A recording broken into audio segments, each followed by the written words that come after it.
میرا نبی کہہ رہا ہے کاش میرے ماں باپ زندہ ہوتے، اور نہیں تو میری ماں زندہ ہوتی تو تم دیکھتے میں کیا کرتا، میں عشاء کی نماز کے مصلی پہ ہوتا اور میں سورۃ فاتحہ پڑھ رہا ہوتا، اور ادھر سے میرے گھر سے میری ماں مجھے کہتی محمد، تو میں ماں کے لیے نماز توڑ دیتا، میں ماں کے لیے نماز توڑ دیتا۔ اور میرے نبی سے پوچھا گیا یا رسول اللہ قیامت کب آئے گی؟ یہ بچیاں غور سے سنیں، سارے سنوں پر یہ خاص طور سے سنیں۔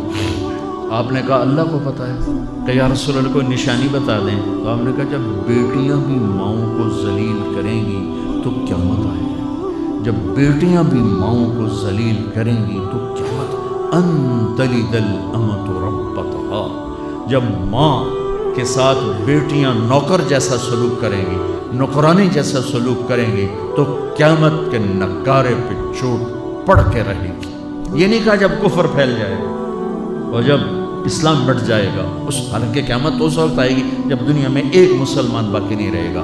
یہ واقعہ کی سنگینی کو بتانے کے لیے فرمایا جب ماؤں کو ذلیل کیا جائے گا قیامت آ جائے گی۔ میرے نبی نے فرمایا عمر تیرے دور میں ایک شخص آئے گا اویس، اس کا قبیلہ ہوگا مراد، آگے سب کاسٹ ہوگی قرن، اویس بن عامر، اسے دعا کروانا، وہ کالے رنگ کا ہوگا، چھوٹے قد کا ہوگا، اور اس سے دعا کروانا، دعا تو بھی کروانا، علی تو بھی کروانا، علی اور عمر، اویس ان کے لیے دعا کریں۔ انہوں نے پوچھا کیوں؟ کہ اس نے ماں کی خدمت کر کے اللہ کو اتنا راضی کر دیا ہے، جب وہ ہاتھ اٹھاتا اللہ خالی نہیں لوٹاتا۔ اللہ کی قسم عمر و علی کو اویس کی دعا کی ضرورت نہیں تھی، امت کو پیغام دینا تھا کہ مائیں ذلیل ہو رہی ہیں آج، اور باپ جوان اولاد سے چھپتے پھر رہے ہیں، تو میرے رب میرے نبی نے یہ آگے پیغام دینا تھا کہ نبی ہو کر رسول ہو کر کہہ رہے ہیں کاش ماں ہوتی تو میں اس کے لیے نماز توڑ دیتا۔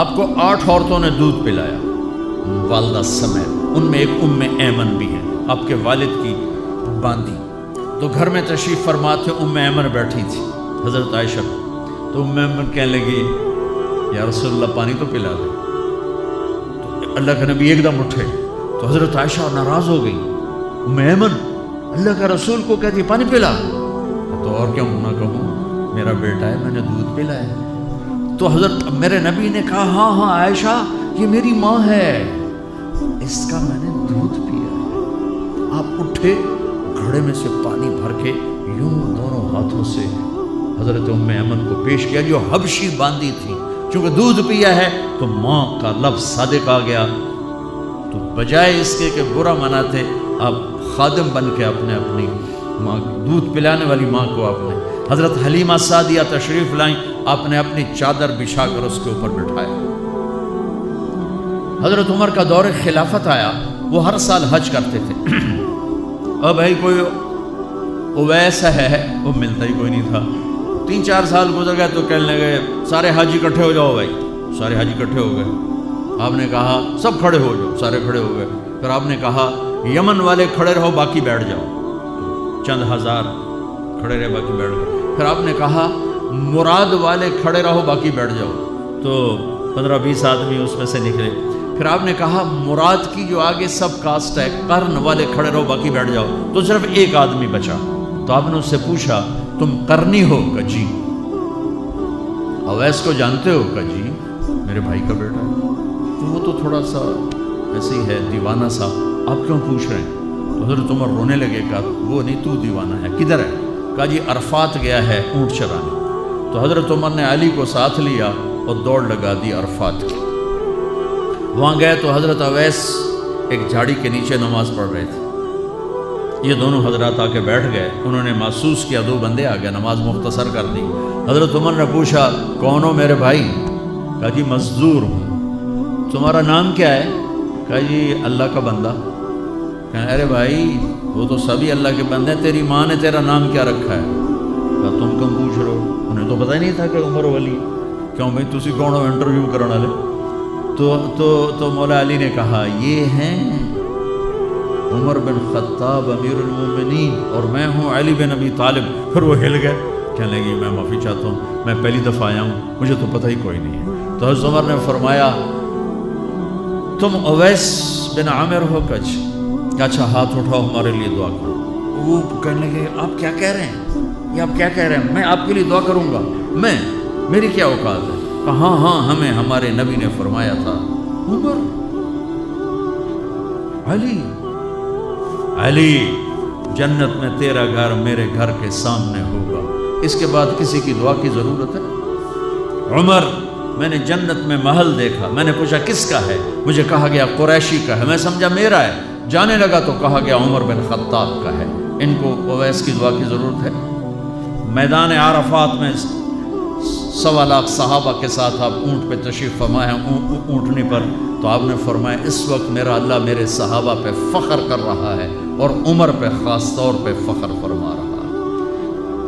ہمیں پیغام دینا تھا، آنے والے زمانوں میں یہ ہونا تھا۔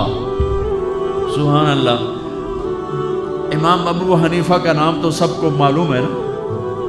ایک اور عالم بتاتا ہوں، عبد الرحمن بن ابی لیلہ، ان میں علمی کھٹ پٹ تھی بہت زیادہ، آپس میں بنتی نہیں تھی۔